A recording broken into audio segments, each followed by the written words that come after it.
I'm very thankful to see you today. You're like a mentor for me, like a teacher, a virtual teacher. But for a very long time, I follow you on YouTube.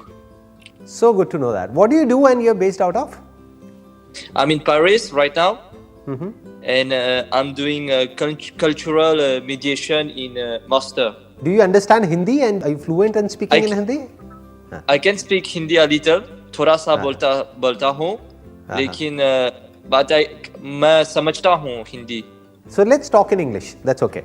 In English, so okay. Yeah. Please tell me, what kind of questions do you have, or is there something that you want to discuss? I have two questions, but I think that the two questions are connected.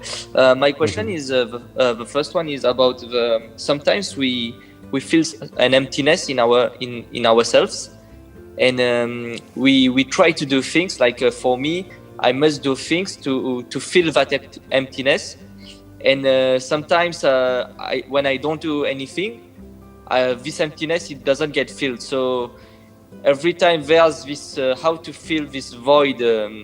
It's an excellent question actually, because most of the people don't even comprehend that they are empty within and they have some kind of void within. You are able to see that and feel that, so that's like a big thing. Thank you very much.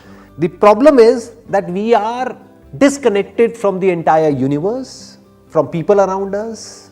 We feel lonely, we feel isolated, but usually people avoid it. Avoid talking about it, avoid looking at it, and there are a lot of escapes which are there in today's world, as in this internet and so much of content everywhere. So they just keep themselves engaged or busy in something or the other. That could be work, that could be content, that could be things, no matter where people are living, whether you are in Paris or in India or any part of the globe. People are trying to fill themselves up in different ways.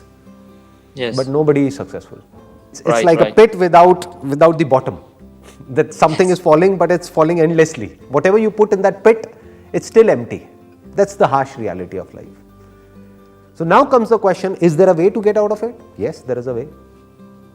The only way is love and compassion. To feel some kind of a connection with others, that could be people, animals, and this entire universe. To feel one with the whole, deep within. If that happens, then that void disappears, because in reality there is no void within. The center point of that void is this separate self. Is it clear? Like, am I making some sense to you? Or like, yes. Because I've seen your videos and I can understand, like I can connect with what you're saying. So yes, it's becoming clearer right now. This question is very important for me because sometimes I'm very pressurized. And I want to know, So now you need to go to the root of this suffering. You need to ask yourself this question again and again, why am I suffering? Because not only you, every human being is suffering. No matter how much they have, no matter what they have achieved, but deep within everybody is suffering. They can run away from it for some time. They can keep themselves busy, keep themselves occupied, but still that emptiness, that void is still there. It's always there. It's kind of looking at them all the time, but we don't look at it, we don't address it. So the way out is to ask this question, why am I suffering? What is the root of suffering? Because the root of your suffering is you. It's not out there, it's not the world, it's you. So now, what is this me who is suffering? Who is this me who is suffering? We need to ask these kind of questions. This I is at the center point of that suffering. Animals don't suffer. They suffer physically, but they never suffer psychologically. You are talking about psychological suffering. Yes. If you closely observe an animal, what happens is, the moment they get what they want, that means if they're feeling hungry and they get their food, they are at ease. They just relax, lie down, and they're happy. Yes. They're content. But that doesn't happen with us. No. We think that, okay, if I get that dream job of mine, and if I get this car or this house or whatever, then I'll be happy. But that happens and still there is something missing. Yes. So we need to ask this question, okay, who is discontent? There is somebody who is discontent, no, within. Yes.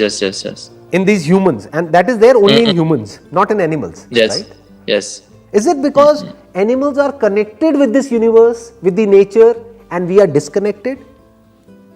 Is it one of the reasons? What disconnects us from the whole? Am I actually separate from the whole? Are you separate from nature? If I take all the elements of nature out of your body, where are you? What are you? So in reality we are connected, but at the level of our mind, because of the conditioning that we have received, all the beliefs, all the ideas, all those things which are there feeded here, that is making us feel separate, isolated, and that is the root of this void and this emptiness within.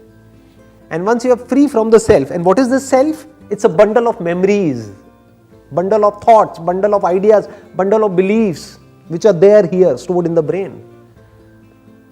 It's your past. If you can be free from your past, because future is imagined through the eyes of the past. Without the past, there is no future. Then you can be free in this moment to look at things as it is, and there is no suffering. There is no suffering in this moment. Just forget about your past and future. Is there any suffering right now? No. Not at all. So what is the cause of suffering? The only answer is to question. That is the beginning of intelligence.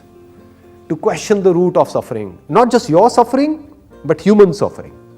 And once you get to the core of that, you don't just get answers for your own suffering. You get the answers for the suffering of the humankind. For all human beings.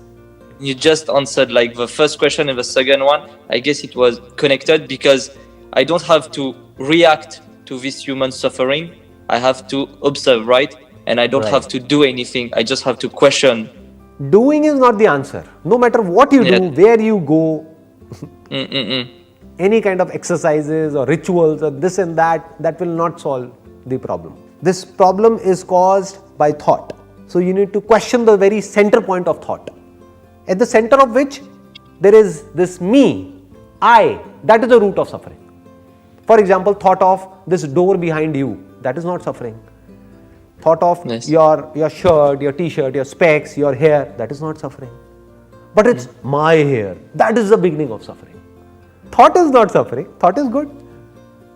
That's true. Right. You look at a table and there is a thought that it's a table. So you don't have to be thoughtless. You need to have thought in order to operate in this world. You need thought to drive a car. You need thought to go to work and do some work. You need thought in order to complete your master's or your PhD, whatever you're doing.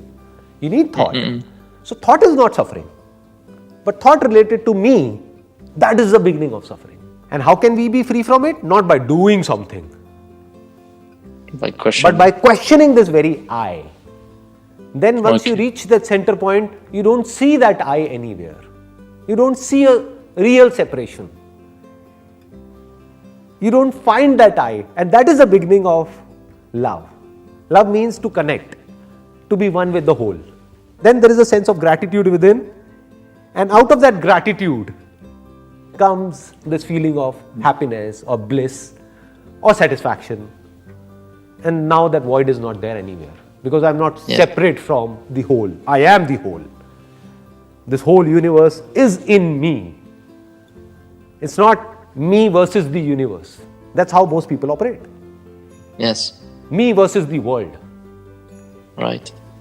Then I am the world. I am the whole. Then nothing can separate me from you. Whether our attires are different, whether our religions are different, our countries are different, no matter how different we look from each other, but we are one. That is happiness. To be connected, yes. Right. To be disconnected, just to sum up the whole thing that I've said, to be disconnected is suffering, and to connect is bliss.